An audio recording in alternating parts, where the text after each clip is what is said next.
Hey guys, welcome back to the channel. So this video is all about my favorite pizza crust.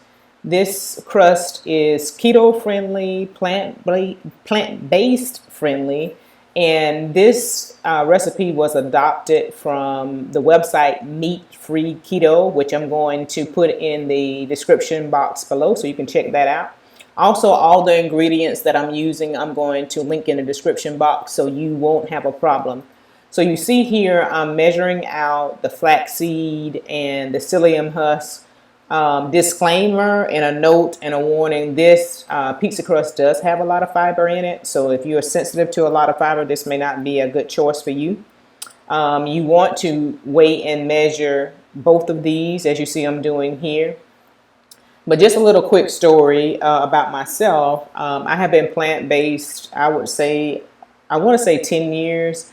When I first started, I didn't really understand anything about being plant-based. And I struggled a little bit and I went back to eating meat and things of that nature. But along with that, I have a lot of sensitivities and I'm hypersensitive to a lot of foods.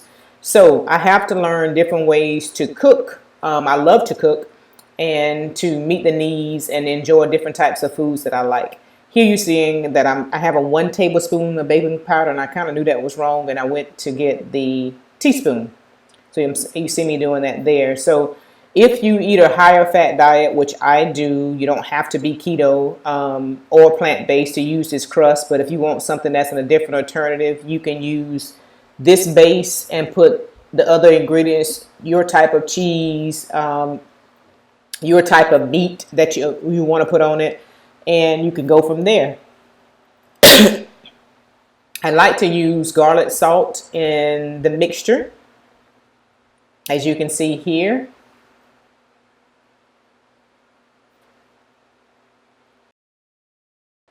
So next you want to add the cream cheese. I specifically like Daya. You can use whatever cream cheese you like. Daya, I don't like cheese. This is funny. I don't really like the taste of cheese, but this recipe calls for cheese because it's going to bind it. So you can actually roll it like a dough, but I don't really like the taste of cheese. This one has chives and onions, which gives the pizza crust a little bit more flavor. But you can use whatever you like. Like I said, this does not have to be necessarily completely plant-based free if you choose not to, but this is for those people who really want something that is a kind of like a family favorite, but it's filling, which is the pizza. Okay, so here I'm adding the water, and obviously you're going to mix that around, smooth it out. Make sure to get everything well combined. You could probably use a mixer or some kind, but I use my hand. It's a little bit more work, but it's easy to blend and mix. You just want to make sure you mash the cream cheese into the flaxseed and the psyllium husk to get everything nicely mixed and blended together. And as you see, it'll form like a paste. And I will show you, or you'll see the results in just a second. So when you get finished mixing that together, this is what it looks like. And from there, you're going to transport that onto a baking sheet. You're going to use parchment paper, and you're just going to dump everything out onto the parchment paper. So I take my hand to form it into not that very thick, but just a nice form, flat, kind of like a flat bread. And you can make this as wide as you want. Here I'm taking another piece of parchment paper and I'm going to actually roll it out to my liking. So this is going to vary. You know, if you double this recipe, obviously it's going to be a lot bigger. You don't want it too thick. I don't. And you don't want it too thin.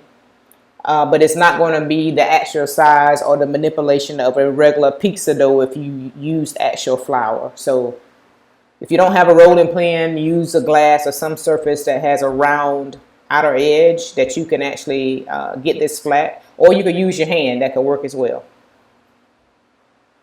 So here we go. We rolled it. That's the shape that I'm going to stick with. I'm kind of pushing in the edges just to make it a little more unified. You don't have to do that.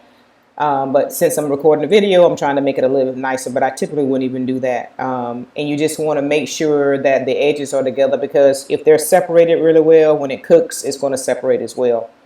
So I have put it in the oven, and now you're taking it out of the oven. You want to flip it over. You cook it on one side, and you're going to flip it over and let it go back into the oven and cook it on the other side. The biggest thing that you're checking for is to make sure that the center is cooked.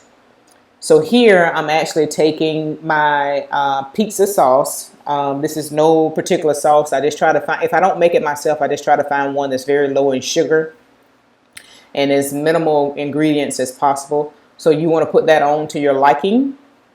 Again, I will attach the recipe in the description box, and you can modify this to your liking as you see fit. So you see I put the pizza sauce on. And now I'm going to add, I love mushroom and onions. I'll saute those down, and I put those on top as another filler. I love the taste of that on the pizza. I can eat that by itself as well with just mushroom and onions. But it's a great filler on the pizza.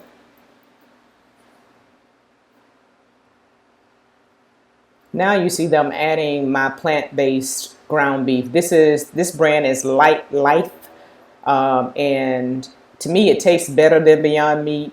This one does have canola oil in it, unfortunately, and it has coconut. But this one is a little bit higher in carbohydrates. I'm using the Daiya cheese. This is the classic blend.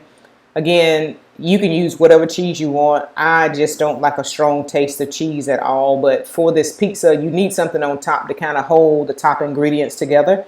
And again, I'm going to link everything that I use in the description box so you can check it out and see whether or not you like it.